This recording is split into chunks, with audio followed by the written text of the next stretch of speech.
Antum kira orang punya harta banyak pasti bahagia? Belum tentu. Ada orang hartanya banyak tapi tidak pernah puas, tamak terus. Saya tanya sama antum, para koruptor itu udah kaya atau miskin? Mereka mungkin miskin, akhirnya terpaksa korupsi, atau sudah kaya pengen tambah harta? Sudah kaya, berarti dia tidak puas. Tidak puas. Dia tamak. Kalau orang tamak tidak pernah bahagia. Jangan bilang, Ustaz, orang kaya pasti bahagia. Enggak, belum tentu ya akhi. Bisa jadi antum lebih bahagia. Dan kalau antum beriman pasti lebih bahagia. Bahagia itu urusan hati yang tahu Allah Subhanahu wa taala. Majelis Bijak, menundukkan hati, mencerahkan jiwa. Alhamdulillahi ala ihsani wa syukru lahu ala taufiqihi wa amtinani. Asyhadu an la ilaha illallah wahdahu la syarika lahu ta'ziman li sya'ni. Wa asyhadu anna Muhammadan abduhu wa rasuluhu da'ila ridwani. Allahumma salli alaihi wa ala alihi wa ashabihi wa ikhwani. Hadirin dan hadirat yang dirahmati oleh Allah Subhanahu wa taala, pada kesempatan kali ini kita akan membahas tentang sebab-sebab hidup bahagia ya. Tentunya kebahagiaan adalah cita-cita semua orang, baik laki-laki maupun wanita, ya, orang tua maupun anak muda, miskin maupun kaya, pejabat maupun rakyat jelata, terkenal ataupun tidak terkenal, semuanya ingin hidup bahagia. Dan tidaklah semua kegiatan yang dilakukan oleh manusia kesana kemari, bekerja keras, membanting tulang, berusaha dan berusaha, tidak lain adalah untuk mencari kebahagiaan. Namun tentu pandangan orang dalam meraih kebahagiaan bermacam-macam ya. Ada yang terobsesi bahwasanya bahagia dengan popularitas, maka dia akan berusaha semaksimal mungkin bagaimana bisa populer, bagaimana bisa terkenal. Dan sebagian orang menyangka bahwasanya kebahagiaan dengan harta, maka dia jungkir balik untuk cari harta. Sebagian orang menyangka yang namanya orang bahagia adalah kalau jabatannya tinggi, maka dia jungkir balik, dibalik orang, dijungkir orang supaya bisa jadi apa? Pejabat. Dan demikian. Ya, namun dalam Islam bahagia bisa diraih oleh siapa saja, baik kaya maupun miskin, pejabat atau rakyat jelata, terkenal atau tidak terkenal, bisa meraih kebahagiaan dengan syarat beriman dan beramal saleh.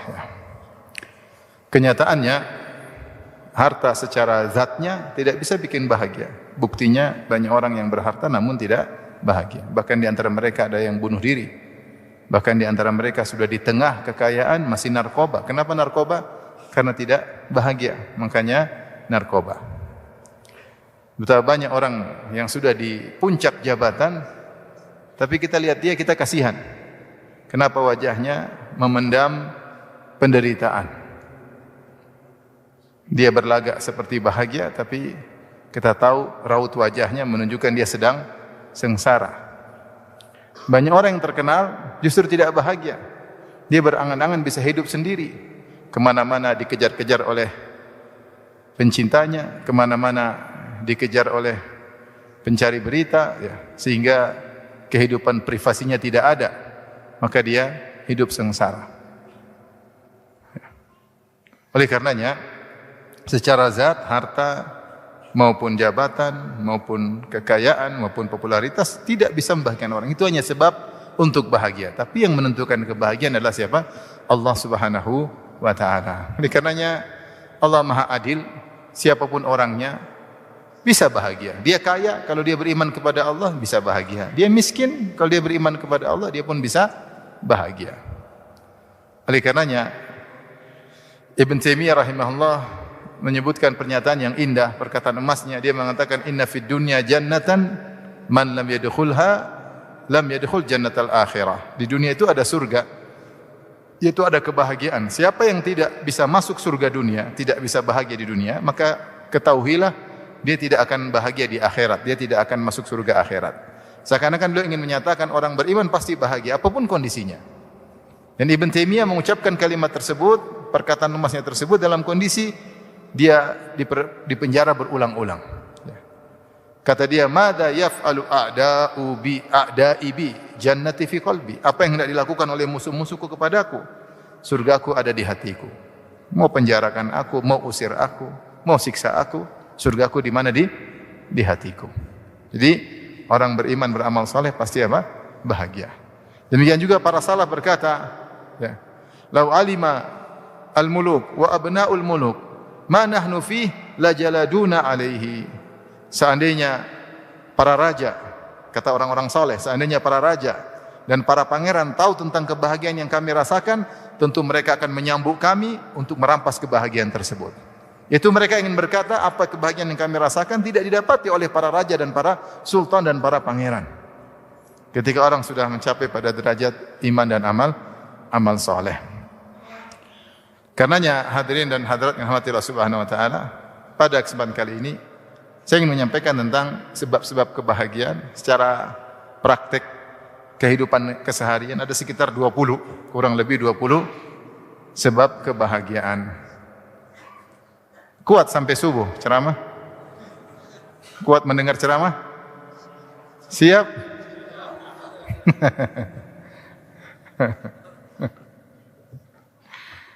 Baik. Kalau saya mau simpulkan tentang sebab kebahagiaan, maka sebab kebahagiaan secara umum terbagi menjadi dua. Yang pertama, sebab-sebab ukhrawi. Yang kedua adalah sebab-sebab duniawi yang merupakan penopang kebahagiaan jika dilandasi oleh iman dan takwa.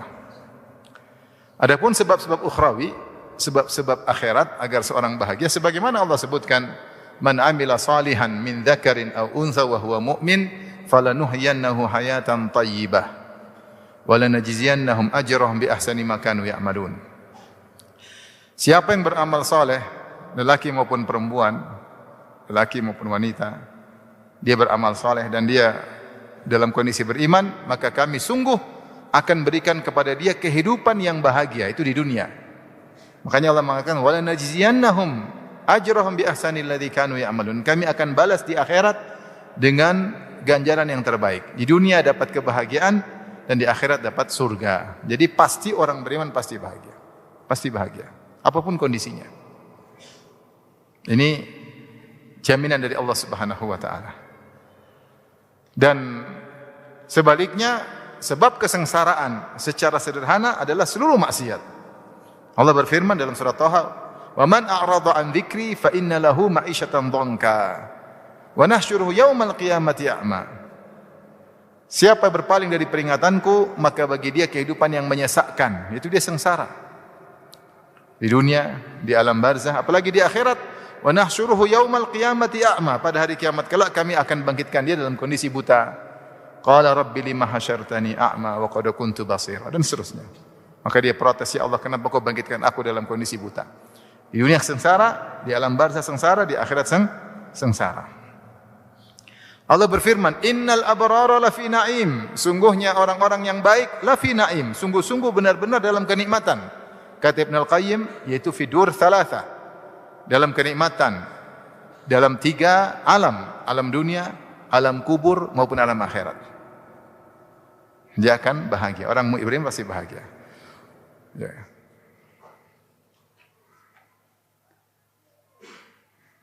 Kemudian kata Allah, "Wa innal fujjara lafi jahim." Dan sungguhnya orang fajir, para pelaku maksiat, lafi jahim, dalam kesengsaraan. Juga dalam 3 kampungnya, kampung dunia, kampung alam barzah, dan kampung apa? Akhirat. Jadi ini sebab pertama secara sederhana untuk meraih bahagia adalah sebab-sebab ukhrawi, itu iman beramal saleh. Nanti perinciannya belakangan. Sebab kedua, di antara sebab kebahagiaan juga, kita perlu juga menopang sebab ukhrawi dengan sebab-sebab duniawi. Tentu dengan sebab dunia tersebut yang dilandasi dengan iman dan takwa. Rasulullah SAW bersabda, "Arba'un minas sa'adah." 4 yang merupakan kebahagiaan. Itu 4 perkara merupakan sebab kebahagiaan.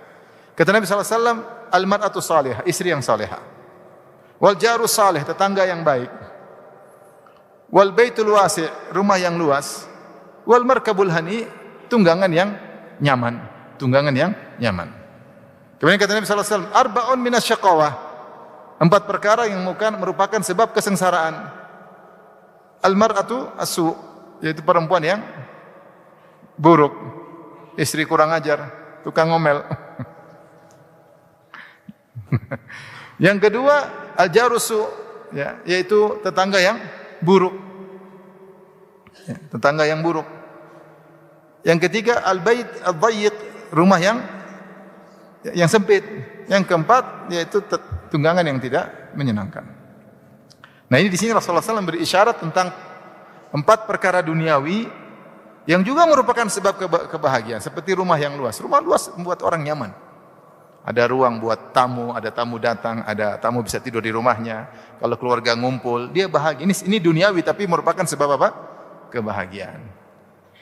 Mobil yang nyaman, kendaraan yang nyaman juga sebab kebahagiaan. Kalau zaman dulu punya tunggangan, disuruh maju enggak mau maju kan menjengkelkan ya. Sudah dikasih makan enggak mau jalan, menjengkelkan, membuat sengsara. Tapi kalau tunggangan nyaman, patuh ya, zalul, kemana-mana mau tunduk, nyaman. Sama seperti zaman sekarang kalau kita naik kendaraan, mobil kemana-mana mudah, tidak pernah mogok, menyenangkan. Tapi sedikit-sedikit ganti ban, sedikit-sedikit ganti ban, ya. Sedikit-sedikit rusak ya. Mobil sampai parah, nggak enak ya. Sampai ada ada waktu saya pernah ke Jeddah, saya pernah naik mobil buruk sekali. Dia bilang mobil dia ini semua ada bunyinya, mobilnya semua ada bunyinya. Kalau buka pintu ngek sudah bunyi-bunyi.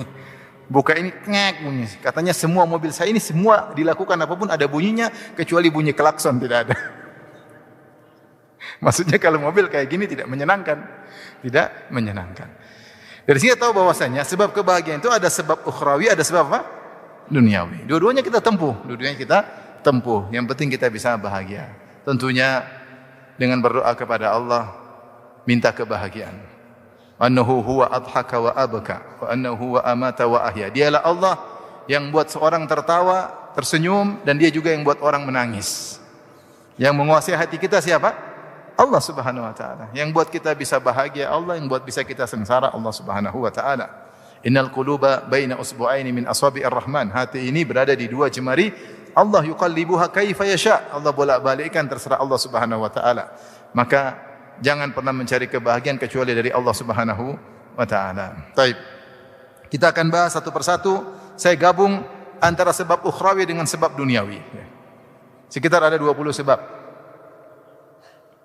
Yang pertama, hadirin hadirat yang dirahmati Allah Subhanahu wa taala, agar kita bahagia, pertama ikhlas kepada Allah Subhanahu wa taala. Ikhlas kepada Allah. Siapa yang ikhlas, tauhidnya mantap, hanya fokus kepada Allah Subhanahu wa taala, hanya bertawakal kepada Allah Subhanahu wa taala, tidak mengharapkan sanjungan orang lain, tidak mencari validasi dari orang lain, maka dia paling bahagia. Dia paling bahagia. Yang penting Allah sudah tahu apa yang dia lakukan, bagi dia Allah sudah tahu, selesai urusan.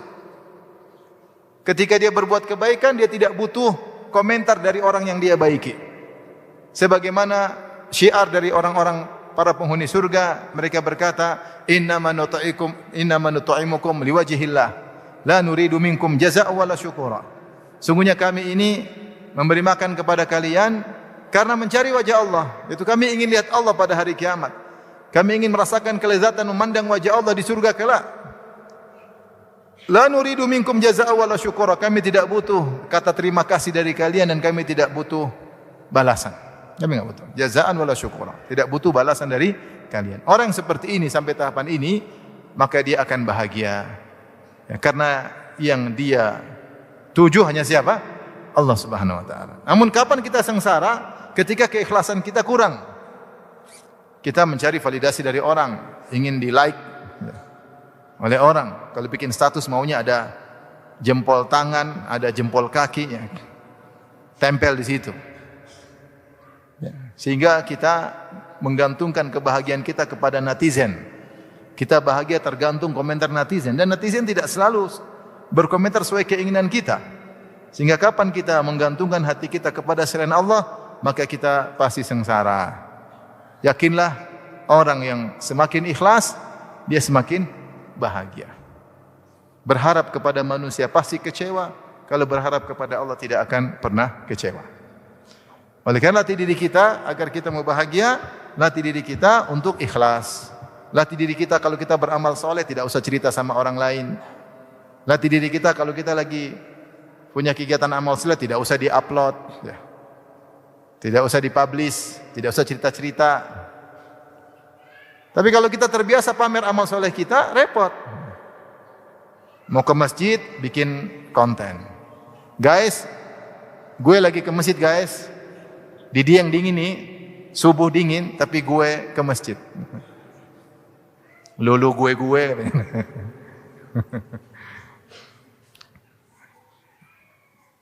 Lagi bantu orang, guys, bikin lagi apa? Janganlah begitu. Enggak usahlah. Wa ma taf'alu min khairin fa innallaha bihi alim. Dalam ayat yang lain fa innallaha ya'lamu.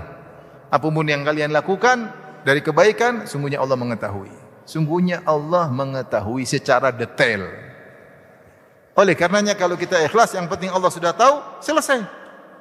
Kita berbuat baik sama orang, kita enggak butuh dia terima kasih, yang penting Allah sudah tahu, selesai. Muamalah saya antara saya dengan Allah, bukan dengan kamu. Kamu saya hanya menjalankan tugas.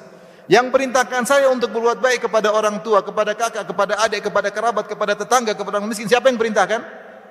Allah. Berarti interaksi saya sesungguhnya dengan Allah, bukan dengan kalian. Kalau saya sudah kasih, Allah sudah tahu, selesai. Saya tidak butuh validasi dari kalian. Latih diri kita. Sampai kita merasa bahagia kalau tidak ada yang tahu. Itulah kita dapati bagaimana para salaf dahulu benci kalau amal mereka ketahuan. Mereka enggak suka.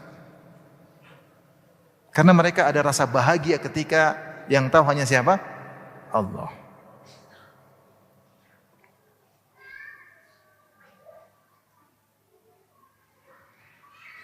Seperti kisah Uwais Al-Qarani. Ketika ketahuan doanya terkabulkan, maka dia menghilang. Uwais Al-Qarani memang menghilang.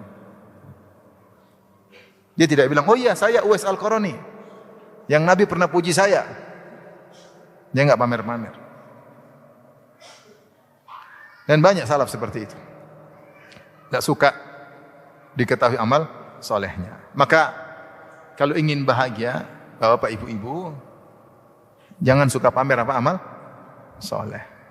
Latih diri hanya mencari balasan dari siapa? Allah Subhanahu wa taala. Itu perlu dilatih. Kalau enggak dilatih enggak bisa. Kalau enggak dilatih enggak bisa. Memang berat, tapi latihan. Latihan. Misalnya ada orang ngomong sama kita, "Kamu kaya, emang udah haji?" Kaya. Padahal kita sudah haji misalnya 10 kali. Kita boleh jawab, alhamdulillah sudah. Sudah cukup. Jangan kita bilang, 10 kali. Yang satunya ikhlas, yang 9-nya pamer. Enggak perlu dia tahu. Enggak perlu dia tahu. Secukupnya. Kita bilang sudah, alhamdulillah sudah. Supaya kau tidak tuduh saya yang jelek-jelek. Saya sudah aja, alhamdulillah. Ya. Apalagi kamu travelnya apa sih? Travel saya travel mahal. Kamu hotelnya apa waktu hajian? Jauh kan? 7 kilo dari Masjid Haram. Saya dekat. Dekat Mina. Oleh karenanya, ini perlu latihan. Dan ini adalah poros kebahagiaan. Taib. Semakin bertawakal, semakin bahagia. Makanya di antara doaul karb, kata Nabi SAW, doa orang yang sedang dalam kondisi genting adalah dengan tahlil. La ilaha illallahul azim al-halim. La ilaha illallah rabbul arsyil azim. La ilaha illallah rabbus samawati wa rabbul ardi wa rabbul arsyil karim. Orang kalau dalam gelisah dia bilang la ilaha illallah. Agar Allah datangkan apa? Kebahagiaan. Agar dia tenang. La ilaha illallah. Sampai 3 kali bertahlil. La ilaha illallahul azimul halimul azim. La ilaha illallah rabbul arsyil azim. La ilaha illallah rabbus samawati wa rabbul ardi wa rabbul arsyil karim. Baik, berikutnya sebab yang keberapa? Yang kedua. Di antara sebab agar kita bisa bahagia, berbuat baik kepada orang lain. Karena Allah tentunya. Berbuat baik kepada orang lain karena Allah. Dalil secara spesifik, ketika ada seorang datang kepada Nabi, yashku qaswata qalbihi. Dia mengeluhkan kepada Nabi tentang hatinya yang keras. Maka Rasulullah SAW berkata, in aradta talyina qalbik, kalau kau ingin hatimu lembut, dan hati lembut merupakan sebab kebahagiaan. Fa'atimi ta'am wamsa ala ra'sil yatim. Maka bagilah makanan, bagilah makanan gratisan, dan usapkanlah tanganmu kepada kepala anak yatim. Itu berbuat baik sama orang lain. Kalau berbuat baik sama orang lain, maka kau akan bahagia. Ini dalil secara spesifik. Dan secara umum, al-jaza' min jinsil amal, balasan sesuai dengan perbuatan. Siapa yang berbuat baik kepada orang lain, maka Allah akan bikin dia bahagia. Siapa yang bahagiakan orang lain, maka dia akan dibahagiakan oleh Allah. Allahu fi aunil abdi maka al abdu fi auni akhihi. Allah senantiasa membantu seorang hamba jika seorang hamba membantu saudaranya. Ini ya. Man naffasa an mu'min kurbatan min qarabihi nafasallahu kurbatahu yaumal qiyamah, atau kama qala Nabi sallallahu alaihi wasallam. Siapa yang meringankan beban seorang mukmin di dunia, maka Allah akan mengurangi penderitaannya pada hari kiamat kelak. Di dunia tentunya juga. Tapi disebutkan tentang penderitaan hari kiamat karena penderitaan hari kiamat sangat dahsyat, tidak ada bandingannya dengan penderitaan dunia. Maksud saya, al-jaza' min jinsil amal, balasan sesuai dengan perbuatan. Siapa yang beri bahagia orang, maka dia akan juga bahagia. Maka dikatakan sesuatu yang dibagi tidak berkurang, maka bahkan bertambah adalah kebahagiaan. Kalau harta kita bagi berkurang, tapi kalau kebahagiaan kita bagi, kita semakin bahagia. Semakin bahagia. Dan di antara amal soleh yang paling dicintai oleh Allah adalah membahagiakan orang lain. Wa ahabbul a'mali ilallah sururun tudkhiluhu ala qalbi muslim. Dan amal soleh yang paling dicintai oleh Allah adalah kebahagiaan yang kau masukkan dalam hati seorang muslim. Au tatruda anhu ju'an, atau kau hilangkan rasa laparnya. Au taqdiya anhu dainan, atau kau lunaskan hutangnya. Ya. Au takshifa anhu kurbatan, atau kau hilangkan penderitaannya. Berarti kalau kita membahagiakan orang, kita akan bahagia. Dan dua perkara ini, ikhlas dan berbuat baik kepada orang lain, disebutkan oleh Syekh As-Sa'di rahimahullahu taala adalah poros kebahagiaan. Dua perkara yang merupakan poros kebahagiaan adalah ikhlas wal ihsan ilal khalq. Ikhlas dan berbuat baik kepada orang lain. Maka latih diri kita untuk berbuat baik sama orang lain karena Allah. Siapapun depan kita, kita berusaha berbuat baik. Ada pembantu, kita berusaha baikin dia. Ada pegawai, kita berusaha baikin dia. Ada tetangga, kita berusaha baikin dia. Ada kakak, ada adik, kita pikir gimana bikin kakak dan adik bahagia. Ada orang tua apalagi, kita mikir gimana bikin orang tua bahagia. Ada istri, pikir gimana istri bisa bahagia. Ada suami, mikir gimana suami saya bisa bahagia. Karena Allah, kapan kita berusaha membahagiakan orang, maka Allah akan berikan kita kebahagiaan. Saya sering sampaikan, guru kita rahimahullah Syekh Ustaz Abu Sa'ad rahimahullah ta'ala, tidak ada penderitaan menimpa kaum muslimin, bencana alam atau apa peperangan, beliau paling semangat ke sana. Ada bencana alam, beliau ke sana. Sampai ke luar negeri, ke Palestina, beliau antar bantuan sosial, ke Suriah, ke Yaman. Kalau kita lihat capek, tapi dia sendiri tidak capek. Saya lihat mungkin karena dia merasa bahagia ketika membantu orang lain. Kita ngelihat aja udah capek, apalagi menjalani. Ternyata dia tidak capek-capek menjalani. Semangat ke sana, semangat ke sini, semangat ke sana, semangat ke sini. Karena orang yang semangat membantu orang lain karena Allah, pasti Allah kasih apa? Kebahagiaan. Makanya orang yang paling bahagia Nabi Muhammad sallallahu alaihi wasallam. Allah mengatakan, laqad ja'akum rasulun min anfusikum azizun 'alaihi ma anittum. Telah datang kepada kalian seorang rasul dari diri kalian, azizun 'alaihi ma anittum. Dia merasa berat apa yang berat bagi kalian. Rasulullah merasa berat kalau sahabat berat. Kepeduliannya luar biasa, maka Allah menjadikan dia orang yang paling bahagia sallallahu alaihi wasallam. Baik. Ini yang keberapa? Yang kedua. Yang ketiga, di antara sebab kebahagiaan adalah berakhlak mulia. Berakhlak mulia. Orang kalau akhlak mulia, dia bahagia. Akhlak mulia itu apa? Di antaranya hatinya baik. Tidak hasad. Tidak dendam. Dia mudah memaafkan. Murah senyum. Ringan tangan. Tidak suudzon sama orang lain. Tidak sombong. Tawadhu. Orang begini bahagia. Orang begini bahagia. Lihat orang kaya, dia enggak hasad. Ah, dia kaya, hisapnya lebih banyak daripada saya. Iya enggak? Ngapain saya ingin dihisap seperti dia? Ya. Apa yang Allah berikan saya sudah cukup, tidak perlu hasad. Dia terkenal, saya tidak terkenal, saya lebih nyaman. Privasi saya tidak ada yang tahu. Kemana-mana diikuti orang banyak, capek. Diikuti orang banyak. Ngurus istri nggak sempat, ngurus anak nggak sempat, apalagi ngurus istri-istri dan anak-anak. Nggak sempat, ngurusin orang aja kerjanya. Privasi kurang. Ngapain saya hasad sama orang seperti itu? Taib, ada ustadz yang hadir sedikit, yang satu hadirnya banyak, rame. Lah, berat seperti dia. Susah mau ikhlas. Audiensnya banyak. Kalau audiensnya sedikit, insya Allah nggak riya. Karena cuma sedikit yang hadir. Masjid rame, ada ustadz datang sama saya. Ustadz Firanda, guru saya, Ustadz Firanda. Kemarin saya ngisi pengajian, masjid rame. Benar Ustadz, rame angin katanya. Manusia cuma sedikit. Apa yang mau kita banggakan? Beda kalau yang hadir banyak, kita pakai drone. Wah, lihat yang hadir nih. Ustadz Firanda lagi di Dieng, yang hadir rame. Kan berat hati ini, paham? Berat enggak? Antum kira ikhlas itu mudah? Maka enggak perlu hasad sama orang yang pengajiannya rame, enggak usah lah. Bisa jadi orang yang tidak terkenal masuk surga daripada orang yang terkenal. Uwais Al-Qarani enggak ada yang kenal. Enggak ada yang kenal. Tapi Nabi mengatakan khairu tabi'in, sebaik-baik tabi'in. Dia lebih baik daripada tabi'in yang lain yang terkenal. Dia entah kemana, tidak ada yang kenal, tahu-tahu kemudian dia menghilang. Oleh karenanya orang yang akhlak mulia tidak hasad, dia bahagia. Apakah perusak kebahagiaan? Merusak kebahagiaan kalau hasad. Lihat orang hasad, jengkel, sedih. Lihat orang lebih ganteng, jengkel. Kenapa dia lebih ganteng dari saya? Lihat orang istrinya lebih cantik, jengkel. Kok bisa istrinya lebih cantik?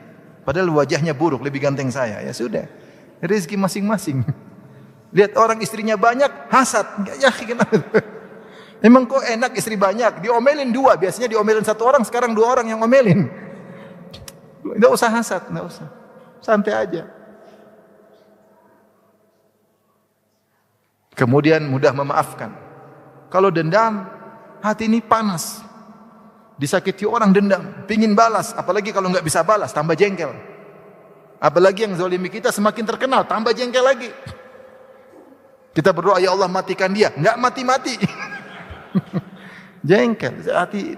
Kalau maafkan, tenang, ya udahlah, qadarullah. Udahlah, saya memang punya banyak salah. Ya udahlah, inilah kehidupan seperti ini. Nyaman hidup ini. Nyaman. Makanya para nabi adalah orang yang paling mudah memaafkan. Murah senyum, orang kalau murah senyum bahagia. Dia kalaupun dia susah senyum, dia paksa untuk murah senyum, maka akan berdampak pada hatinya. Hatinya juga mudah gembira. Hatinya juga mudah gembira. Tapi kalau dia abus, apa namanya? Apa bahasa Indonesia? Cemberut, mengkerut. Hatinya enggak enak. Karena kebahagiaan terekspresikan di wajah. Orang kalau wajahnya mengkerut terus, cemberut terus, berarti hatinya bermasalah, ya atau tidak?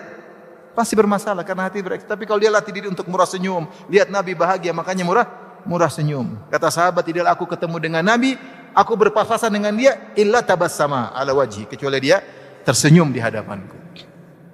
Rasulullah kathiru tabassum, Rasulullah SAW suka tersenyum. Bahkan dengan berbagai macam musibah yang dia alami, beliau tetap mudah tersenyum. Dan itu ciri orang bahagia. Tidak suudzon sama orang, husnudzon. Orang husnudzon santai husnudzon. Orang tawadu mudah bahagia, orang sombong tidak bahagia. Ingin menunjukkan mentang-mentang, kalau sudah sombong itu biasanya arogan. Kalau udah arogan itu temperamen, mudah marah, mudah nunjukin, orang seperti ini mana bahagia. Kalau tidak dihormati sedikit marah, tidak bahagia. Tapi kalau tawadu, dihina orang, ya rapopo, memang saya begini, biarin aja, tawadhu. Tidak dihormati orang, enggak masalah, karena dia apa? Tawadhu, dia tidak butuh pengakuan orang lain. Jadi orang tawadhu pasti bahagia. Maksud saya, kalau kita berakhlak mulia, itu sebab apa? Bahagia. Tapi kalau orang akhlaknya buruk, hasad, dengki, dendam, itu pasti biasanya cepat mati. Kasihan. Kalau hati sakit itu banyak penyakit yang lain. Baik. Sekarang yang keberapa? Yang keempat.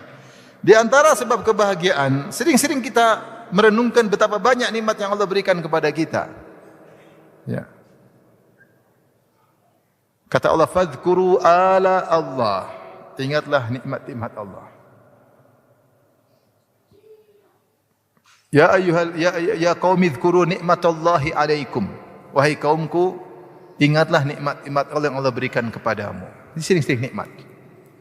Allah berfirman, "Wa in ta'uddu nikmatallahi la tuhsuha." Kalau kalian menghitung-hitung nikmat Allah, kalian tidak bisa menghitung-hitungnya. Allah berfirman, "Wa amma bi ni'mati rabbika fahaddits." Adapun nikmat Rabbmu ceritakanlah, itu ingat-ingatlah agar kau tidak lupa. Di antara yang buat kita bahagia, kita ingat nikmat Allah begitu banyak. Sehingga ketika kita menghitung nikmat Allah yang banyak, maka kesulitan yang kita hadapi yang merupakan sebab kesengsaraan akhirnya terabaikan. Kita kalau fokus pada kesulitan yang kita hadapi, lupa dengan banyak kenikmatan, kita sengsara. Tapi kalau kita bilang, inilah biasalah, ini kehidupan, pasti ada kesulitan. Tapi ingat nikmat yang begitu banyak, maka ini terasa kecil bagi kita karena kita ingat nikmat Allah yang begitu banyak. Ya. Kata Allah, "Innal insana li rabbih lakanud." Manusia itu kanud, berkeluh kesah terhadap Allah Subhanahu wa taala. Kata Hasan Al-Basri, "Yadhkurul masaib wa yansa ni'am." Manusia itu suka ingat musibah-musibah dan dia lupa nikmat-nikmat Allah Subhanahu wa taala.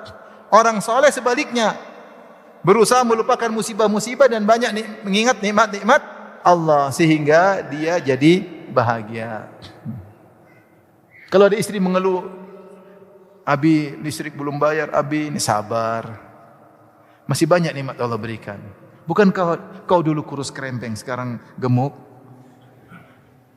Bukankah kita dulu ngontrak rumah kecil, sekarang kita punya rumah sendiri? Bukankah kita dulu tidak punya anak, sekarang kita punya anak-anak? Bukankah banyak sekali kalau kita mau pikirkan. Bukankah dulu kita tenggelam dalam maksiat, sekarang kita dapat hidayah? Banyak kalau kita merenungkan. Banyak. Oleh karenanya di antara sebab kebahagiaan kita ingat-ingat nikmat Allah Subhanahu wa taala. Makanya Allah suruh kita ingat nikmat-nikmat Allah. Kata Allah, "Falyanzuril insanu ila ta'ami."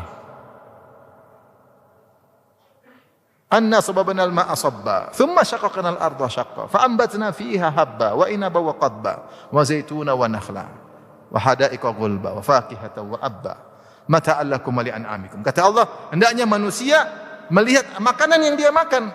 Emang kalau ada nasi campur di depan kita, atau apel kita makan, atau jeruk kita makan, kentang lah kalau di yang banyak kentang kan.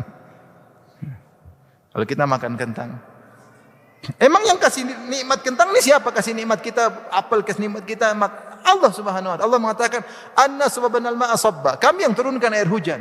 Biji kamu tanam, dari siapa yang bikin biji tersebut? Siapa yang bikin bijinya? Allah. Satu profesor satu dunia bikin biji ditanam tumbuh enggak bakalan bisa. Kalau Allah tidak tumbuhkan biji tersebut dari Allah, enggak ada orang bisa ciptakan biji sendiri, enggak mungkin. Apalagi makan ayam. Siapa yang bisa bikin telur, bikin sendiri kemudian menetas jadi ayam? Enggak ada. Telur Cina ada, cuma bisa diceplok. Tapi dieram, enggak ada keluar ayam. Kata Allah, "Anna sababnal ma'a sabba." Kami yang turunkan air hujan. Tsumma syaqqanal ardha syaqqa. Kami yang menumbuhkan tumbuhan tersebut. Tanam biji dalam tanah, turun hujan, tanah tersebut terbuka, keluar biji atau kecambah. Siapa yang keluarkan? Allah. Biji yang lemah tadi bisa menembus tanah.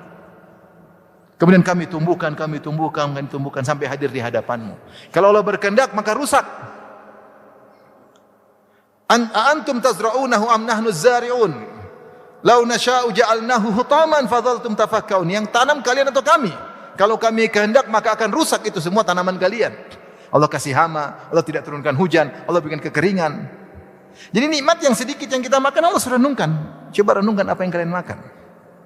Kita kalau makan apel, dari mana apel tersebut? Bijinya dari mana? Dari Allah. Yang tanam siapa? Yang tumbuhkan, yang semuanya Allah. Bisa sampai ke meja kita tidak mudah. Butuh petani yang tanam, butuh petani yang panen, kemudian butuh pupuk untuk memupuk pohon tersebut, butuh kendaraan yang mengantar sampai kepada kita. Kendaraan itu butuh pom bensin, entah Pertalite atau Pertamax. Semuanya butuh sampai akhirnya silsilah rangkaian tersebut bisa mengantarkan makanan di hadapan kita. Maka maksud saya terlalu banyak nikmat yang Allah berikan pada kita yang kadang kita lupakan. Ya akhi, kalau kita renungkan, maka kesulitan yang kita hadapi ini akan berkurang. Berkurang. Taib. Sekarang yang keberapa? Yang kelima. Kelanjutan dari yang tadi, yang kelima, sering melihat ke bawah agar kita bahagia. Kata Rasulullah SAW, la tanzuru ila man fawqikum, walakin inzuru ila man asfala minkum, fa innahu ajdaru alla tasdaru ni'matallahi alaikum. Jangan lihat ke atas kalau urusan dunia, tapi lihatlah ke bawah. Karena dengan lihat ke bawah kalian tidak akan meremehkan nikmat Allah kepada kalian. Kita ini bagaimanapun susah yang kita hadapi, masih banyak orang lebih susah. Lihatlah saudara-saudara kita di Palestina seperti apa susahnya mereka. Rumah tidak ada, hancur. Kemah kalau musim dingin, dingin sekali. Saudara-saudara kita di Suriah, ngeri. Sampai pernah di waktu Suriah lagi rusak-rusaknya, sampai ada yang bertanya kepada Syekh, bolehkah saya makan anjing? Karena nggak ada makanan lagi. Saya boleh makan anjing. Sampai Syekhnya nggak kuat menangis ya. Dia ditanya, boleh makan anjing? Nggak ada makanan lagi. Mau anjing ini mau kita bunuh, mau kita masak, mau kita makan. Nggak ada makanan. Apalagi sekarang saudara kita di Gaza ya. Oleh karenanya, betapapun sulitnya kita, masih banyak orang lebih susah di bawah kita, masih banyak. Terutama kalau kita lihat nikmat iman, banyak orang masih enggak sholat, kaya tapi enggak sholat banyak. Banyak wanita cantik-cantik tapi tidak pakai jilbab. Gimana kalau meninggal dunia? Apa modalnya untuk ketemu Allah Subhanahu wa taala? Masih banyak orang mungkin kaya tapi uangnya riba semua. Masih banyak orang diberi kesehatan tapi tidak bisa melangkahkan kaki ke masjid. Kita alhamdulillah nikmat ngaji, bisa ke masjid, alhamdulillah ya. Terlalu banyak nikmat. Maka kalau kita sering lihat ke bawah, maka kita akan bahagia. Kita akan apa? Bahagia. Kita tidak meremehkan nikmat yang Allah berikan kepada kita. Dengan sering melihat ke bawah, maka kita akan qanaah. Dan qanaah itu adalah rahasia kebahagiaan. Siapa yang qanaah maka dia pasti bahagia. Siapa yang tidak qanaah dia pasti tidak bahagia. Orang sekaya apapun kalau tidak qanaah tidak pernah bahagia. Tidak pernah bahagia.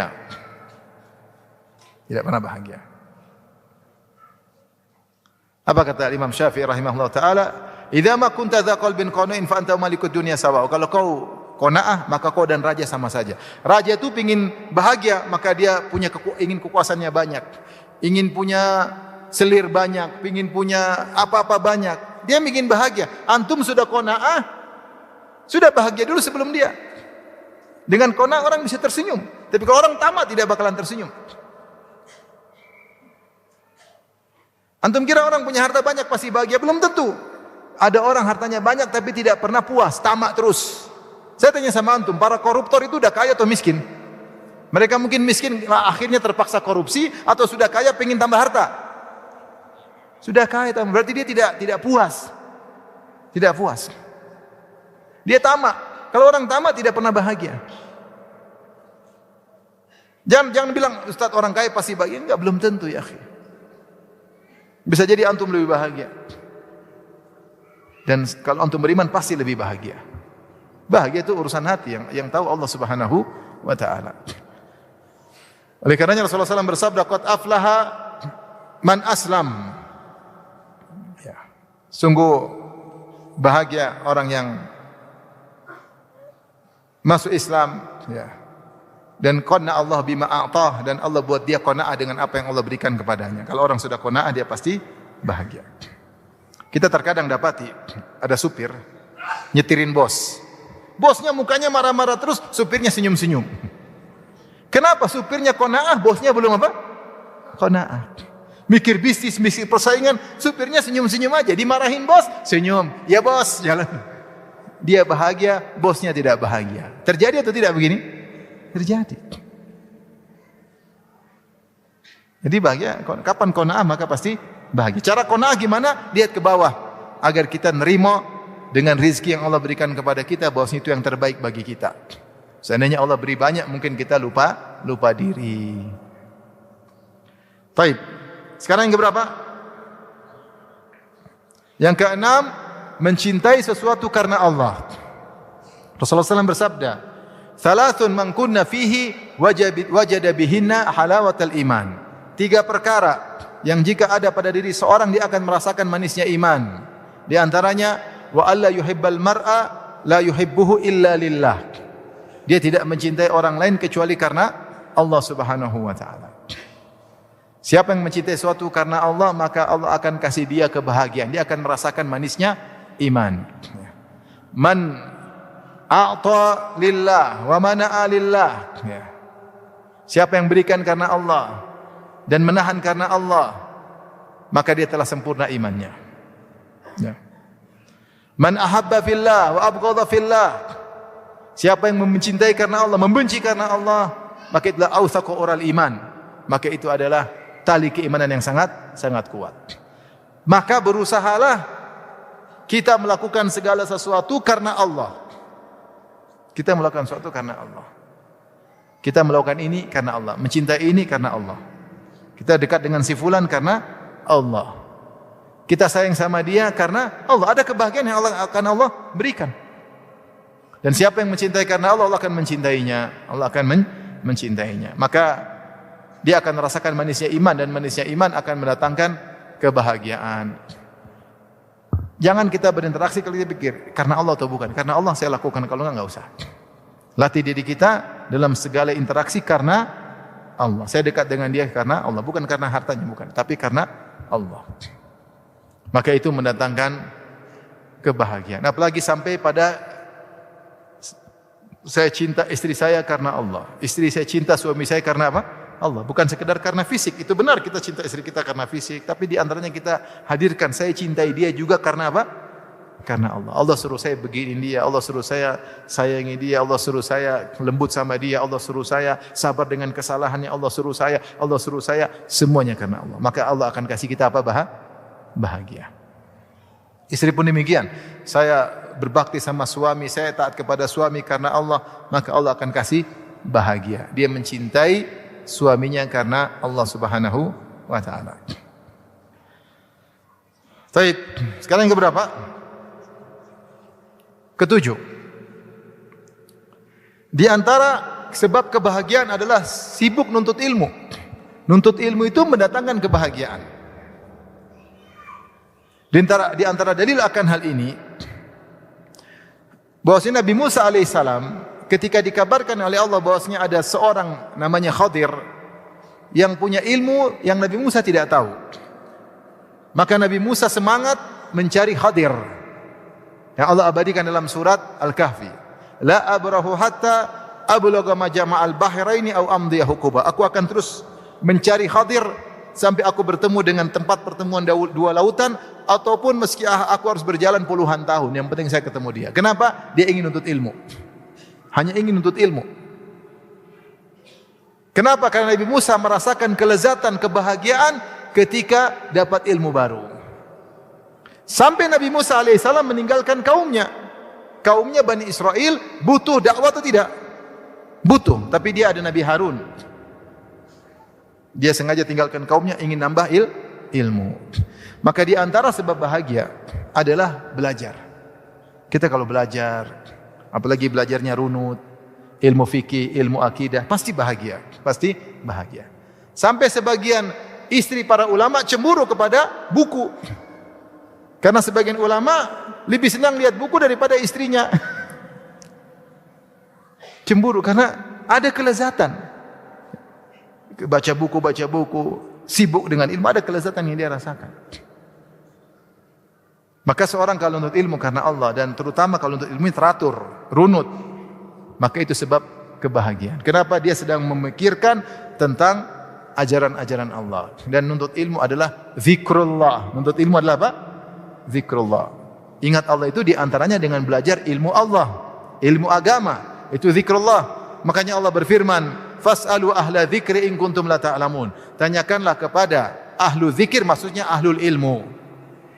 Kalau kalian tidak mengetahui, ahlul ilmi. Kalau kalian tidak tahu, tanya kepada Allah. Sebut ilmu dengan zikir.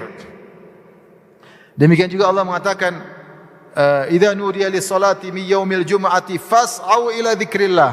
Jika telah dikumandangkan azan Jumat, maka bersegeralah menuju zikrullah. Maksudnya khutbatul Jum'ah. Dalam khutbatul Jum'ah itu ada pelajaran, ada ilmu. Allah namakan ilmu tersebut dengan zikrullah. Orang yang sibuk belajar agama, tauhid, fikih, adab, dia baca buku ulama, dia baca tafsir, pasti Allah kasih kebahagiaan. Pasti Allah kasih kebahagiaan. Oleh karenanya di antara sebab untuk bahagia, jangan pernah meninggalkan majelis ilmu. Azan jam berapa? 8 menit lagi. 3 menit lagi. Baik. Di antara sebab bahagia adalah enjoy dengan pasangan.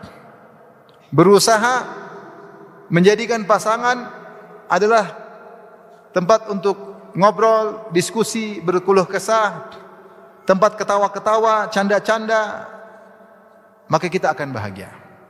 Kenapa? Karena secara kodrat lelaki, Allah menjadikan kebahagiaan lelaki pada istri.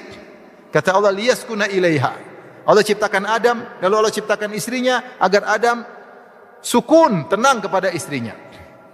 Makanya sebelum Adam dimasukkan surga, Allah ciptakan Hawa. Wa ya Adam uskun anta wa zaujukal jannah. Wahai Adam, masuklah surga kau bersama istrimu. Karena ketenangan Adam pada istrinya. Buat apa Adam masuk surga? Lihat buah-buahan tapi enggak ada istri. Apa faedahnya? Ya, punya buah-buahan, punya tempat luas, punya istana tapi enggak ada istri. Ketenangan lelaki pada istri. Kata Allah, min ayatihi an khalaqalakum min anfusikum azwajan litaskunu ilaiha. Di antara tanda-tanda kebesaran Allah, Allah ciptakan bagi kalian istri-istri kalian litaskunu ilaiha, agar kalian condong kepada istri-istri kalian, sukun. Wa ja'ala bainakum mawaddatan wa rahmah. Allah ciptakan cinta kasih dan kasih sayang. Maka seorang berusaha menjadikan partner hidupnya, istrinya, sebagai teman dekatnya. Ajaklah ngobrol. Dan itu sunnah Nabi SAW, ngobrol sebelum tidur. Kata Ibnu Abbas, bitu inda khalati Maimunah, fatahaddatsa Nabi SAW ahli sa'atan thumma raqada. Aku tidur di rumah bibiku Maimunah, dan aku dengar Rasulullah ngobrol sama istrinya Maimunah beberapa lama, kemudian berapa saat, kemudian baru tidur. Betapa bahagia kalau kita bisa nyambung sama istri. Ngobrol tentang masakan, tentang anak-anak, tentang kegiatan, ketawa ketiwi, rencana kemana, rencana jalan-jalan kemana besok. Enak ngobrol sama istri. Dan itu lelaki yang paling bahagia, lelaki yang nyaman sama istrinya. Ciri-ciri lelaki bahagia itu ciri-cirinya apa? Kalau di luar rumah segera pengen pulang. Itu ciri-ciri apa? Bahagia. Ciri lelaki bahagia itu sedikit-sedikit telepon istrinya. Tapi kalau istrinya telepon dia sembunyi, ini kasihan. Laki-laki meskipun dia ketawa ketiwi sama temannya, dia main golf misalnya, dia main apa sama temannya, jalan-jalan pakai motor, pakai mobil, apa mau dia lakukan, naik gunung, turun gunung, mancing ikan di tengah lautan, naik bot, apa segala. Kalau dia tidak tentram sama istrinya, dia belum bahagia yang sesungguhnya. Benar atau tidak Bapak-bapak? Benar. Tapi kalau ada lelaki tidak pernah main golf seperti saya, tidak pernah ini, tidak pernah tapi dia kalau pulang ke rumah tentram, kalau di luar ingin pulang ke rumah istrinya, berarti dia lelaki paling apa? Bahagia. Semua kebahagiaan tadi, main golf, mancing, itu jauh dari kebahagiaan kalau sentam sama istri. Makanya kita berusaha menciptakan itu dengan izin Allah, berusaha ngobrol sama istri. Jangan jauh-jauh dari istri, ketemu istri ngobrol. Sayang gimana? Masak apa hari ini? Ngobrol yang nyambung. Ikan apa tadi? Gimana waktu goreng? Ngobrol ngarung ngidul aja nggak apa-apa. Yang penting apa? Yang penting nyaman.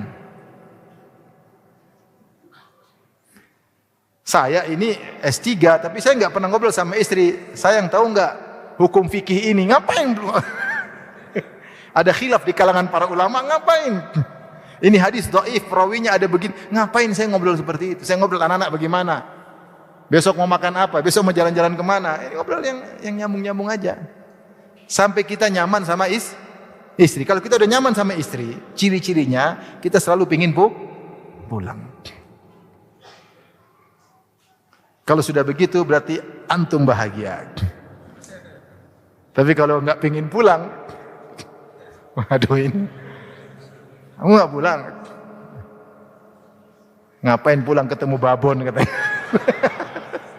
Udah ini orang paling sengsara. Makanya ciptakan keharmonisan dengan istri, ngobrol. Kalau ada yang kurang pas lama-lama nanti dekat, ngobrol sebelum tidur, ngobrol, elus-elus keningnya, cium pipinya, hangatkan tubuhnya. Hunna libasul lakum wa antum libasul lahun. Ya. Mereka adalah pakaian bagimu, kalian adalah pakaian bagi mereka. Bukan tidur satu menghadap utara, satu menghadap selatan. Satu main HP, satu main HP. Selimut, satu selimut. Golengnya sendiri-sendiri. Ya. Ini apa rumah tangga seperti ini? Kasihan. Ini rumah tangga sengsara. Meskipun punya kebun kentang 5 hektar. Taib, kita lanjutkan. Berikutnya yang keberapa? 9. Di antara sebab kebahagiaan adalah dekat dengan anak-anak. Dekat dengan apa? Anak-anak. Allah berfirman, "Al-malu wal banuna zinatul hayatid dunya." Sungguhnya harta dan anak-anak adalah perhiasan dunia. Allah berfirman, "Zuyyina lin-nasi hubbus syahawati minan nisa' wal banin." Sungguhnya dijadikan indah pada pandangan manusia di antaranya adalah anak-anak. Di antara musibah yang menimpa banyak orang sekarang, jauhnya orang tua dari anak-anak. Anak-anak dengan dunianya sendiri, orang tua dengan dunianya apa? Sendiri dengan kesibukannya. Padahal di antara kebahagiaan kita dekat dengan anak-anak. Kita gendong mereka, kita peluk mereka, kita temani mereka. Jadikan itu sarana pahala dan kita akan dapat kebahagiaan di situ. Anak-anak itu kebahagiaan. Banyak orang nangis pengen punya anak, nggak dikasih anak. Kita dikasih nikmat anak, kita malah abaikan. Malah kita abaikan. Dan kalau mereka sudah besar, dekat dengan mereka, ngobrol dengan mereka. Kalau mereka ketemu ingin punya waktu, kita ngobrol. Tidak lama ngobrol. Mereka dekat, kita dekat, dan kita akan bahagia. Kebahagiaan berkepanjangan. Nanti kita sudah tua, mereka dekat dengan kita. Banyak orang sengsara sekarang sudah tua jauh dari anak-anak. Bahkan sebagian orang anaknya dia sekolahkan sampai tinggi, sampai luar negeri. Ketika dia sakit, anaknya nggak datang jenguk. Durhaka. Kalau antum melihat orang-orang non-muslim, banyak di antara mereka, tidak semua, tapi banyak di antara mereka sengsara di akhir hayatnya, jauh dari anak-anak. Sehingga mereka lebih dekat kepada anjing daripada anak-anak mereka. Beneran. Anak mereka tidak mau dekat dengan mereka, masing-masing sibuk dengan urusan mereka. Akhirnya orang tuanya ambil anjing, temani anjing. Kemana-mana dengan anjing. Padahal di saat-saat itu kita butuh anak-anak dekat, cucu-cucu dekat. Situlah kebahagiaan ketika kita di masa tua. Dan kita harus mulai dari sekarang. Allah sebutkan bahwasanya anak-anak adalah perhiasan kehidupan dunia, maka jangan sia-siakan perhiasan ini. Dari sekarang dekat sama anak-anak, ngobrol dengan mereka, jangan sampai karena kesibukan kita jauh dari mereka. Dan anak-anak juga punya potensi jauh dari kita, jangan sampai mereka jauh dari kita. Jangan sampai jadikan teman-temannya menjadi penghalang antara kita dengan mereka. Kita harus dekat dengan mereka. Kalau mereka udah pegang HP terlalu lama, kita jangan. Karena HP ini menghalangi aku dengan engkau. HP ini buat aku jauh dari engkau. Saya sayang sama kamu, peluk dia. Dekat sama anak-anak. Dan kita akan sangat bahagia ketika ternyata sudah dekat anak-anak, kita ajak diskusi, dia punya pendapat. Sampai dia kadang nasihati kita, itu kebahagiaan luar biasa. Jadi jangan jauh sama anak-anak. Dan di antara sebab anak-anak nakal karena jauh dari orang tuanya. Jauh dari orang tuanya. Tapi kalau dia dekat sama orang tua, dia mau nakal, dia nggak enak sama orang tua, dia takut menyedihkan orang tua. Tapi kalau dia jauh sama orang tuanya, emang gua pikirin, dia nakal aja, cuek. Orang tua mau marah, mau apa, dia cuekin aja. Dia lebih dekat, lebih sayang kepada temannya daripada orang tuanya. Dan ini potensi dia durhaka nanti di kemudian hari. Kalau dia durhaka, siapa yang sengsara? Kita yang sengsara. Meskipun kita punya rumah mewah, punya usaha banyak, tapi anak satu saja bikin masalah, bisa bikin kita menangis terus. Satu aja. Kita punya anak 5, satu kurang ajar, bikin orang tua sedih. Percuma dia punya rumah mewah, percuma dia punya usaha banyak, tapi satu kurang ajar, bikin dia sedih terus. Di antara sebabnya, kita jauh dari anak-anak. Maka kalau ingin bahagia, dekat sama anak-anak. Tidak ada salahnya kita yang dahulu nelpon anak-anak. Kita kalau lihat guru-guru kita, syekh-syekh kita, kalau telepon anak mereka luar biasa. Anak mereka telepon, mereka kalau telepon, gimana kabar? Barakallahu fik. Doain anak-anaknya, barakallahu fik, ahsanallahu ilaik, Allah yuwaffiquk, semoga Allah berikan kau taufik. Baru ngobrol. Kita pernah enggak telepon doain anak-anak? Mana? Ngapain aja? Enggak ada kasih mukaddimah gimana, semoga Allah meridhoimu, semoga Allah menjaga engkau dari segala macam fitnah, semoga. Anak-anak dengar bapaknya doain, kira-kira dia sayang sama bapaknya enggak? Kira-kira dia sayang sama bapaknya enggak? Dia sayang. Bapak saya doain saya terus. Bukan telepon ngomel, kau di mana? Ngapain? Kenapa kau datang? Abi panggil kok enggak, abi telepon kok enggak diangkat? Ngomel mulu. Nah, di antara sebab kebahagiaan dekat dengan anak-anak. Ustaz, anak saya semua terlanjur jauh. Ya sudah, perbaiki. Sudah enggak bisa aja, ya udah bikin anak baru dekat habis itu.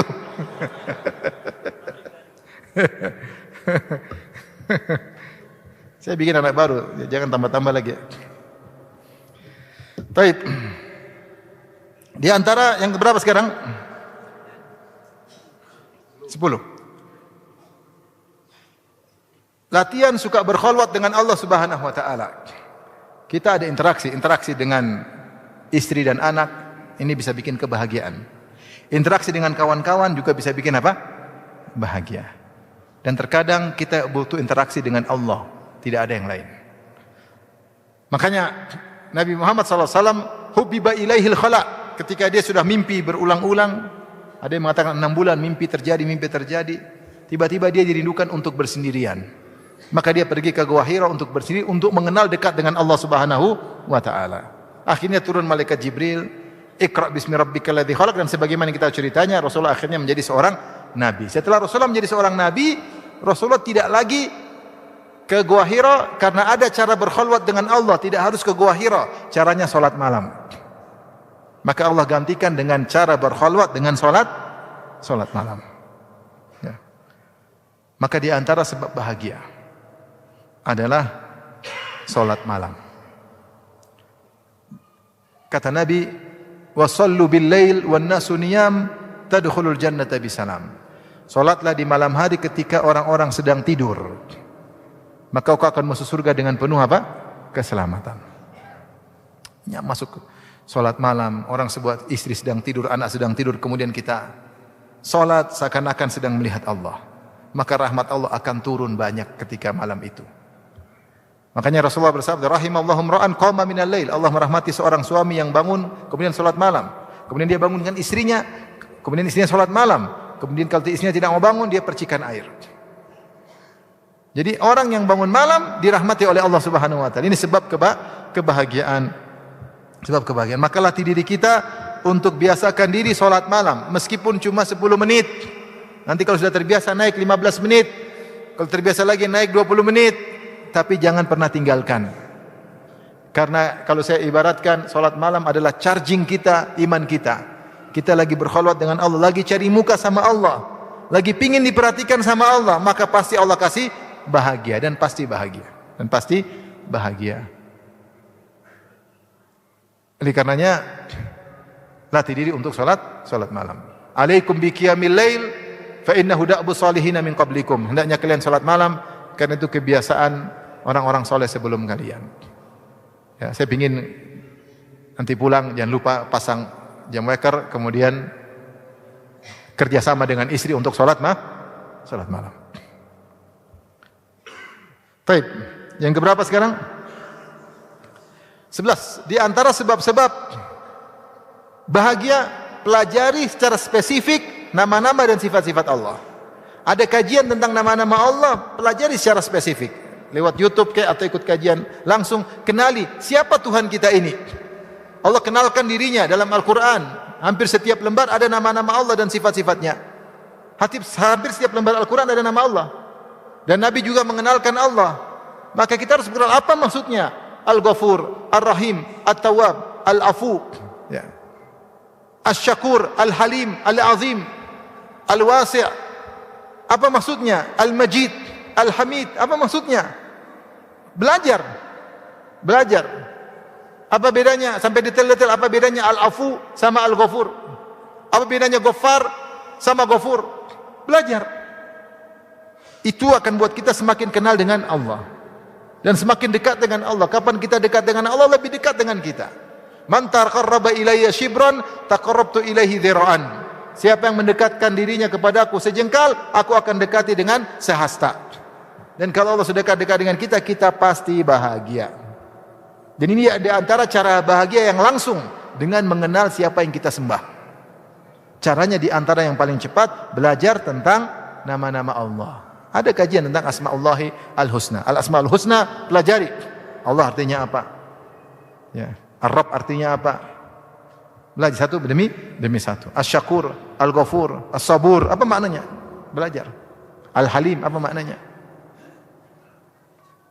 Maka khususkanlah pengajian tentang nama-nama Allah dan kita berusaha mengenal Allah Subhanahu wa taala. Saya alhamdulillah ada kajian di YouTube ya tentang nama-nama Allah. Ustaz-ustaz juga banyak. Silakan, yang penting kita niat untuk belajar. Tunggu, ini qomat jam berapa? Jam berapa? 7:30. Sekarang ke berapa? 12. Di antara sebab duniawi yang buat kita bahagia, jangan cari musuh sebisa mungkin. Jangan cari musuh sebisa mungkin. Kalau ada orang yang tidak sama dengan kita, tidak harus jadi musuh. Ya udah kita jauhi aja. Tidak semua orang beda dengan kita musuhi. Saya tidak suka dengan dia. Ya sudah, jangan jadikan musuh, kau jauhi aja. Enggak usah langsung musuhi. Ngomongin dia, enggak suka sama dia, utarakan ketidaksukaanmu. Enggak harus begitu. Hidup ini ngapain cari musuh? Kita tidak cari musuh saja pasti ada musuh. Apalagi cari musuh. Kalau ada musuh ya kita hadapi dengan baik, tapi jangan cari musuh. Ngapain cari musuh? Bahkan kalau kita harus berpisah dari seseorang setelah kita berkawan dengan dia, berpisahlah dengan cara yang baik, tidak harus ribut. Kita mungkin masuk dalam suatu perkumpulan, masuk dalam suatu yayasan, masuk dalam suatu misalnya tim, karena kita nggak cocok, ijtihad kita berbeda, pendapat kita berbeda, nggak usah ribut. Aduh mohon maaf, baik-baik aja, meskipun kita jengkel, kita dongkol, kita nggak mesti ribut. Sehingga kita keluar dengan tenang, assalamualaikum, tidak harus dekat lagi. Sehingga kalau ketemu lagi nyaman. Tapi kalau kita keluar ngamuk-ngamuk, ribut lagi, sudah. Setiap dengar nama mereka, kita jengkel. Ketemu, kita melengos ke kanan, dia melengos ke kiri. Apa hidup seperti itu? Nggak enak. Maka berusaha jangan cari musuh. Kalau harus berpisah dengan cara yang baik-baik. Misalnya ada satu grup, bikin kita jengkel. Jangan kita bilang kalian memang grup kurang ajar, brengsek. Ya.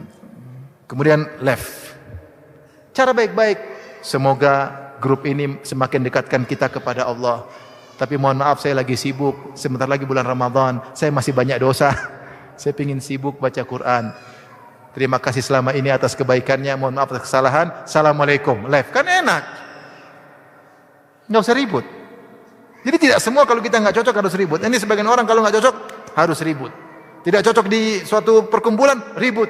Bikin kacau sana sini, ceritakan keburukan mereka. Ini namanya kita cari musuh. Hidup ini jangan cari musuh. Musuh akan Allah datangkan. Nggak usah dicari-cari. Kalau bisa teman-teman. Kalau kita cocok dia sama kita, perbedaan 80%, ada kecocokan 20%, ya sudah. Kita ngapain ribut? Nggak usah ribut. Kalau ketemu pas 20%, 80% kita pisah. Nggak usah ribut. Itu di antara cara bahagia. Di antara cara bahagia. Baik. Sekarang yang keberapa? 13. Di antara cara bahagia, dan ini disebutkan oleh Ibn Taimiyah dalam kaidah tentang sabar dan juga disinggung oleh As-Sa'di dalam kitabnya Al-Wasail Al-Mufidah lil Hayati Sa'idah, yaitu jangan terlalu sibuk dengan orang yang menzalimi kita. Kita ini suatu saat akan dizalimi orang, entah dengan menzalimi terkait dengan fisik kita, atau menzalimi kita terkait dengan harta kita, atau menzalimi kita terkait dengan harga diri kita. Kita dihina-hina, direndahkan. Maka di antara sebab agar kita bahagia, jangan terlalu peduli dengan kezaliman yang menimpa kita. Ya sudahlah, kita istighfar. Kita ini mungkin dizalimi karena punya dosa, segera kita kembali kepada Allah. Jangan terlalu sibuk untuk membalas. Jangan terlalu sibuk untuk membalas. Ya. Bahkan kata Syekh Sa'di, sejauh mana kita sibuk ngurusin orang yang menzalimi kita, sejauh itu kita akan sengsara. Tapi kalau kita menjauh, dia ngomong-ngomongin kita jelek, biarin aja, sudahlah. Bahkan kalau perlu, kita tidak perlu melihat, mendengar apa yang dia ucapkan sama kita, enggak usah. Kita tahu dia ngomongin kita, enggak usah perlu tahu. Enggak perlu tahu, ngapain? Kita tahu kita tambah jengkel. Ada pernah orang kirim klip, Ustadz ini orang jelek-jelekan antum. Saya langsung hapus, kemudian saya balik. Kau kirim lagi, sekali lagi saya blokir kau. Saya tidak suka gini-gini. Saya sudah tahu ada orang enggak suka sama saya, dan saya tidak mau dengar. Kalau saya dengar itu saya jengkel, akhirnya saya ribut sama istri. Ngapain? Saya mau ketawa-ketiwi sama istri, ngapain ngurusin orang miso-miso apa? Jelek-jelekin kita, ngapain? Tidak usah.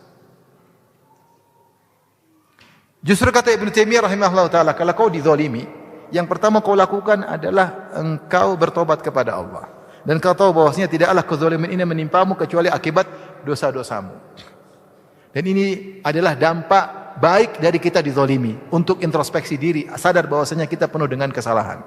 Kata Ibnu Taimiyah, justru kalau kau dizalimi, kemudian kau fokus membalas, dan kau lupakan dirimu, dan kau tetap merasa dirimu tinggi, kau tidak merasa punya salah, tidak merasa punya dosa, kata Ibnu Taimiyah, musibah ini, musibah dirimu, ujub, itu lebih parah daripada musibah kau dizalimi orang lain.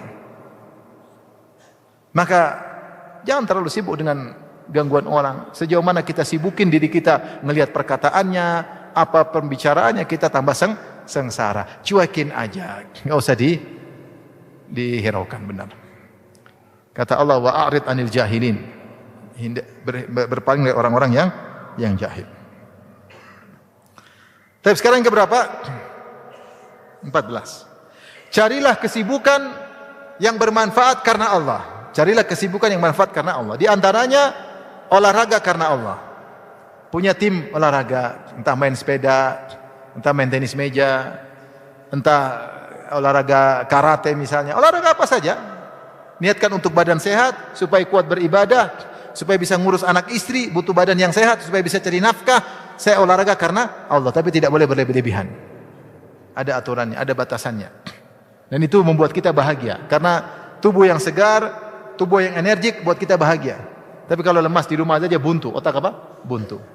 Ya, malas-malasan, cepat emosi, darah tinggi, kolesterol naik, gula naik, ini cepat, ini repot, cepat mati seperti ini. Oleh karenanya, olahraga karena Allah itu di antara sebab apa? Kebahagiaan. Ganti suasana olahraga dengan teman-teman, ketemu teman-teman. Di antara kegiatan bermanfaat, misalnya jebakan diri dalam kegiatan bermanfaat, seperti jadi DKM ngurus masjid, atau jadi panitia pengajian, sehingga otak kita sibuk mikir gimana datangan ustadz, gimana nanti, bagaimana, kapan cara mengundang, bagaimana supaya acara bisa berjalan dengan baik, supaya dakwah bisa tersebar. Kita habiskan pikiran kita untuk seperti itu, ini datangkan kebahagiaan. Karena kalau kita tidak sibukkan waktu kita dengan kebaikan, kita akan disibukkan dengan yang tidak bermanfaat. Itu sudah kaidah. Al-waqtu kasayf illam taqta'hu qata'aka. Waktu seperti pedang, kalau kau tidak patahkan pedang tersebut akan membabatmu. Waktu in lam tusghilhu fil khair yusghilka fis syarr. Waktu kalau kau tidak gunakan untuk kebaikan, maka dia akan menjebakmu dalam keburukan. Maka jebaklah diri dalam kegiatan yang positif. Namun ingat, karena Allah, karena Allah. Yang keberapa sekarang? Di antara sebab kebahagiaan berteman dengan orang-orang soleh. Cari teman-teman soleh, jangan cari teman yang tidak soleh. Berteman orang soleh, kita dengan perkataan yang baik. Dia tahu bagaimana bermuamalah dengan teman. Dia memuliakan saudara, dia memuliakan tamu. Dia tidak pelit. Tapi kalau teman pelit, menderita. Teman pelit apa? Menderita. Kemana-mana pelit. Dia bilang, ayo numpang sama saya, naik mobil saya. Kita pengajian, oh Masya Allah dia jemput. Ternyata sampai pom bensin, kata dia, kita bayar bensin bareng ya. Masya Allah. Ada yang begitu? Ada, ini saya cerita kisah nyata ya. Ada yang begitu. Nggak enak punya teman pelit. Sampai ada kawan terkenal pelit, pelit sekali. Tumben kawan itu tiba-tiba ngajak makan, dia traktir makan. Ayo makan. Ini pelit kok ngundang makan, tumben. Pada datang semua makan, begitu selesai makan, aduh, saya lupa dompet saya ketinggalan. Modus. Zaman dulu belum ada kiris. Akhirnya bayar sendiri-sendiri. Cari teman yang soleh, yang baik, yang mau nasihati kita, yang ajak kita pengajian, yang mengingatkan kita kepada akhirat. Apa ciri teman soleh? Kita berteman dengan dia, kita semakin dekat dengan Allah. Ciri teman buruk, kita berteman dengan dia, jalan seminggu, 2 minggu, sebulan, kok semakin jauh dari Allah. Ini teman buruk, membuat saya lupa dengan akhirat. Rasulullah menyebutkan di antara manusia-manusia terbaik, alladzina idza ru'u dzukirallah, yaitu orang-orang yang jika dilihat membuat kita ingat kepada Allah Subhanahu wa taala. Itu teman baik, dekati. Ini teman bikin kita bahagia. Teman kita buat kita bahagia. Dia tahu, dia tidak nyinyir kita, dia tidak menghinakan kita, dia tidak merendahkan kita. Dia tahu bagaimana ada berteman. Kalau punya teman seperti ini, pegang erat-erat karena dia adalah sebab kebahagiaan. Kemudian, di antara sebab kebahagiaan yang terkadang kita lupakan, sering baca Al-Quran. Al-Quran adalah kitab kebahagiaan. Toha ma anzalna alaikal Qur'ana litashqa. Kami tidak menurunkan Al-Quran kepada engkau Muhammad supaya kau sengsara, kata sebagian ahli tafsir, ai litas'ad, tetapi Al-Quran supaya kau bahagia. Ruham min amrina, Allah mengatakan Al-Quran adalah ruh dari perintah kami. Karena siapa yang baca Quran hatinya menjadi hidup, hatinya menjadi apa? Hidup, dan dia akan bahagia. Dia akan bahagia. Kenapa kita tidak bahagia? Karena kita jarang baca Al-Quran. Bahagia itu mudah. Sehari kita baca Quran berapa halaman, berapa lembar, apalagi sampai 1 juz, pasti bahagia. Pasti bahagia. Pasti bahagia. Cuma kita tidak baca Al-Quran. Bahkan sebagian ulama mengatakan, siapa yang sedih baca surat Yusuf pasti berkurang kesedihannya. Baca dengan tadabbur, pasti berkurang kesedihannya. Karena Al-Quran itu membuat hilang penyakit hati. Wa syifa'u lima fis sudur. Ya ayuhan nasu qad ja'akum mau'izatun min rabbikum. Wa syifa'u lima fis sudur, telah datang Al-Qur'an yang merupakan wejangan bagi kalian. Wa syifa'u lima fis sudur, dan obat bagi hati kalian. Penyakit hati, sedih, apa semua akan hilang dengan kita baca Al-Qur'an. Wa nunazzilu minal Qur'ani ma huwa syifaa' wa rahmatul lil mu'minin. Kami turunkan Al-Qur'an, yang Al-Qur'an merupakan obat dan rahmat bagi kaum mukminin. Baca la'allakum turhamun, kalian akan dirahmati. Nama rahmat membuat kita bahagia. Jadi ikhwan, akhwat, bapak-bapak, ibu-ibu kerjasama. Ingatkan istri, sayang, sudah baca Quran enggak hari ini? Jangan sungkan-sungkan. Lah kamu baca Quran enggak? Sudahlah, makanya saya ingatkan kamu gitu. Kerjasama baca Quran. Jangan kerjasama nonton Korea, jangan. Baca Quran. Mau bahagia baca Quran. Pagi udah baca Quran belum? Belum. Sebelum tidur baca Quran. Siang udah baca Quran belum? Rumah berkah, kita bahagia. Karena kita sempatkan diri untuk baca Al-Quran. Berikutnya, di antara sebab kebahagiaan, jangan terlalu banyak nonton berita. Berita-berita itu bikin hati menjadi sakit, dan akhirnya kita sibuk mengingat dunia dan kita lupa ingat akhirat. Makanya Ibnu Aun berkata, zikrullahi dawa wa zikrun nas da. Mengingat Allah adalah obat dan mengingat manusia adalah penyakit. Terlalu banyak nonton berita, berita anu, berita ini, berita anu, berita ini. Kita tahu sekedarnya boleh, tapi jangan terlalu dalam-dalam tahu, dan berita tidak akan pernah ada habisnya. Berubah-ubah, berganti-ganti, tidak akan pernah ada habisnya. Kalau mau ikuti, habis waktu kita. Sehingga akhirnya kita tidak sempat untuk mikirin apa? Akhirat. Kalau kita jarang ingat akhirat, hati kita kaku, hati kita keras, dan kita tidak bahagia. Tidak bahagia. Di antara sebab kita bahagia adalah dengan ingat akhirat. Caranya dengan baca Al-Quran. Dan Al-Quran menakjubkan. Antum baca Quran di malam hari, antum menangis, antum bahagia. Sebaliknya ada orang ketawa ketiwi, dia tidak bahagia. Kenapa bahagia? Yang pegang Allah Subhanahu wa taala. Antum baca Quran sampai nangis, pasti bahagia. Pasti bahagia.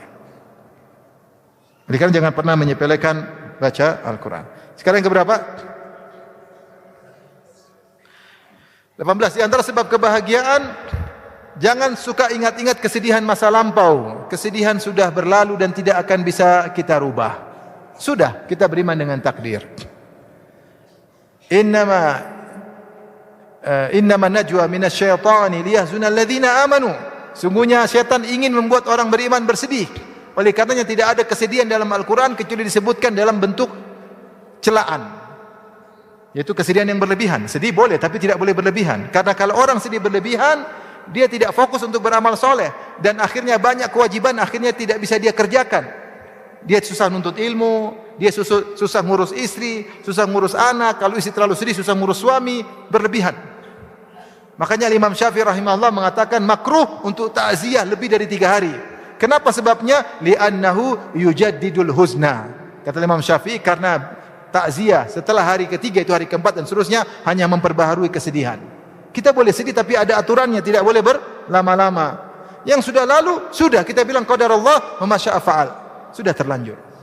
Inna lillahi wa inna ilaihi raji'un. Kapan kita diingatkan lagi? Kita bilang qadarullah. Setiap kita diingatkan masa lalu, kita bilang qadarullah. Kita bilang alhamdulillahi ala kulli hal. Itu pasti yang terbaik bagi saya. Pasti ada hikmah di balik itu. Maka jangan kita sengaja mengingat masa lalu, jangan. Yang menyedihkan. Sebagian wanita, anaknya meninggal, bonekanya dia pajang di kamar tidur. Boneka anaknya nangis tiap malam. Nangis tiap malam. Suaminya ajak berhubungan intim, dia nangis. Salah, itu boneka jangan taruh di situ.